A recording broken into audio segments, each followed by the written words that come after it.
We are another week closer to the playoffs or to the end of the season. It could go either way for a few of our Mesquite ISD teams. Welcome to the pregame show. I'm Ted Madden.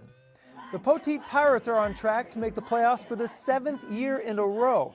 Against Wiley East, the Pirates scored a touchdown on 3 of their first 4 offensive plays. This is the one that wasn't a touchdown. Dalton Dale goes 68 yards to the 8-yard line. Next time they had the ball, Cam Lampkin ran even farther after taking a little shovel pass, 73 yards. That made it 21-7 Poteet.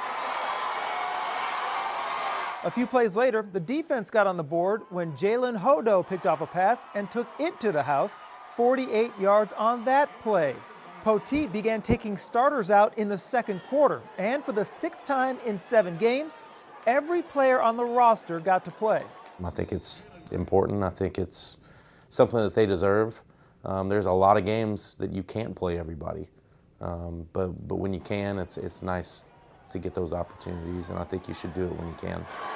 And for us, we always want to play deep into the playoffs, so we'd love to play 13, 14, 15, 16 weeks, and if you're doing that, you need to stay healthy.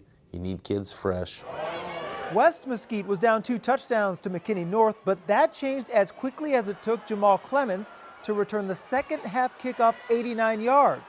It was 38-30 at that point. The Wranglers scored one more time in the final minute on an 11-yard run from Neil Johnson, but lost to McKinney North 52-37.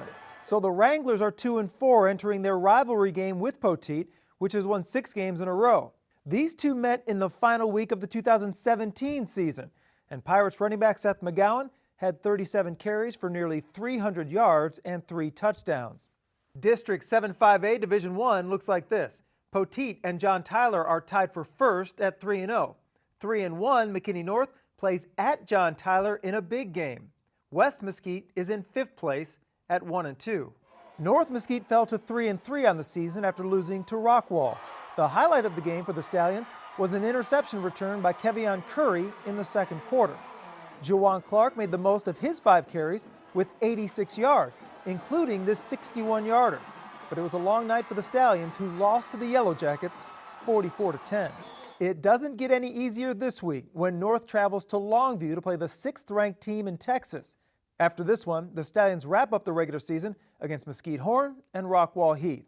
The Jaguars come off their bye without any wins, but with some hope. This week's game against Rockwall Heath begins a 3-game stretch of winnable games, so it's still possible Horn makes the playoffs, but they need to win this week. Here's what the standings look like in 11-6A. Longview, the clear favorite to win the district at 3-0. Mesquite and Rockwall are tied for 2nd place at 3-1. North and Tyler Lee are tied for the final playoff spot at 1-2. That's it for the pregame show. Thank you for supporting MISD Athletics, and enjoy your game.